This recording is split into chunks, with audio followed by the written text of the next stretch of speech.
makan, menjaga konsumsi makanan semenjak sebelum konsepsi, sebelum berhubungan, sebelum merencanakan kehamilan, dan di saat hamil sidro ibu bayi dituntut untuk menjaga pola makan yang baik.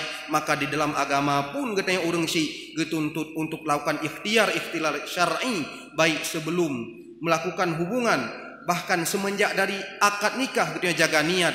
Kemudian juga di dalam masa kehamilan katanya sebagai urang si agam yang tamita nafkah dituntut untuk mencari nafkah yang halal, rezeki yang halal, sehingga anak katanya semenjak dalam kandungan tidak terkotori dengan makanan-makanan yang haram.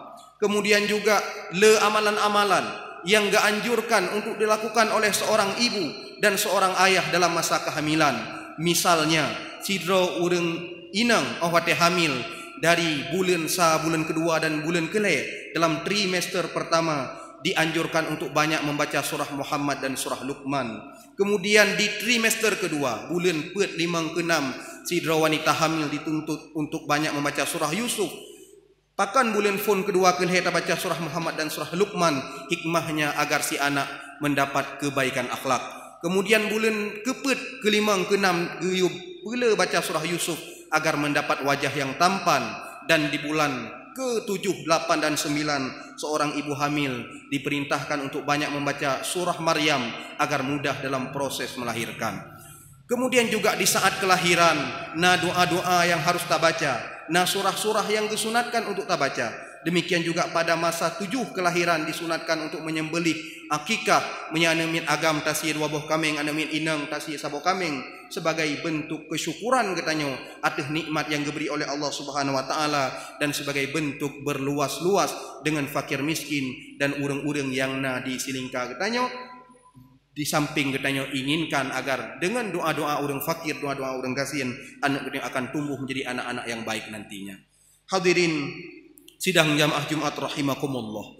Di dalam kitab Tanbihul Ghafilin disebutkan sebuah hadis yang diriwayatkan daripada Abi Hurairah radhiyallahu anhu.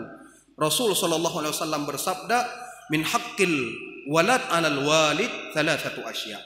Heboh perkara yang menjadi hak anak kewajiban bagi urang si. Di antaranya adalah ayyuhassina ismahu idza walada wa yu'allimuhul kitab idza aqala wa yuzawwijuhu idza adraka. Hak anak yang wajib dipenuhi di urang si di antaranya adalah memberikan nama yang baik di saat anaknya lahir. Baik sampai getanya terpengaruh dengan jargon-jargon, slogan-slogan sebahagian urang-urang di luar Islam yang mereka mengatakan apalah arti sebuah nama.